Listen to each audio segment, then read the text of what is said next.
வேலைக்கு போனதும் கவிக்குட்டிக்கு யாரு தலைலாம் வாரி விடுவா அப்படின்னு சொல்லிட்டு ஃபீல் பண்ணிட்டு இருந்தேன். இதெல்லாம் ஒரு விஷயமா அப்படின்னு சொல்லிட்டு அவங்க அப்பா என்ன ஸ்டைலா கேரளத்து பெண்குட்டி மாரி சைடு கொண்ட போட்டு பூவெல்லாம் வச்சுட்டாரு பார்த்தீங்களா? பார்த்த உடனே எனக்கு செம்ம சிரிப்பு வந்துச்சு. ரொம்ப கியூட்டா இருந்துச்சு. என்ன விஷயம்னா, அது வந்து நேரா போட போய் அது கோணையா போயிருச்சு அந்த கொண்ட. அதான் மேட்ரு. அதுக்கப்புறம் எங்க வீட்ல இன்னைக்கு என்னென்ன அறுவடைலாம் பார்க்கலாம். பாகக்காய் செடி வந்து சின்னதா இருக்கும்போதே நெறைய பிஞ்சு வச்சிருந்துச்சுன்னு நான் ஆல்ரெடி ஒரு வீடியோல சொல்லியிருந்தேன்.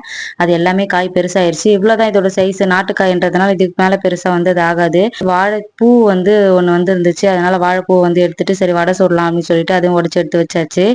அதுக்கப்புறமா ஒரு வாழைப்பழத்துக்கு ஒரு கொலை வந்து வந்திருந்துச்சு. காயா தான் இருக்கு. அறுத்து வச்சா தான் அது வந்து பழுக்கும். சரின்னு சொல்லிட்டு அதையும் ஒரு கொலை வந்து அறுத்து வச்சோம். இது என்ன வெரைட்டி அதெல்லாம் எனக்கு தெரியல. ஆனா பழம் வந்து செம்ம டேஸ்ட்டா இருக்கு. வீட்ல ஒரு அத்தி மரமும் இருக்கு. அந்த மரத்துல இந்த வருஷம் தான் வந்து செம்ம காய் புடிச்சிருக்கு. நல்லா கொத்து கொத்தா சூப்பரா வந்து காய்ச்சிருக்கு. சரி அதெல்லாம் பெருசாகட்டும் அப்படின்னு சொல்லிட்டு ஈவினிங் சாமி கும்பிடுவோம் அப்படின்னு சொல்லிட்டு விளக்கேத்தி சாமி கும்பிட்டுட்டு இருந்தேன். என்னோட ஹஸ்பண்டுக்கு ஆப்ரேஷன் சொன்ன உடனே எல்லாருமே வந்து ரொம்ப பாசிட்டிவா வந்து கமெண்ட் பண்ணியிருந்தீங்க. எல்லாருமே வந்து சீக்கிரமா சரியாயிடுவீங்க அப்படின்னு சொல்லிட்டு எனக்கு ஆறுதல் சொல்லியிருந்தீங்க. எனக்கு ஒரு கஷ்டம்னா ஆறுதல் சொல்ல ஒரு 10 உறவுகளையாவது இந்த யூடியூப் சேனல் மூலமா நான் சம்பாதிச்சிருக்கேன்னு நினைக்கும்போது ரொம்பவே சந்தோஷமா இருக்கு. எல்லாருக்குமே ரொம்ப தேங்க்ஸ்.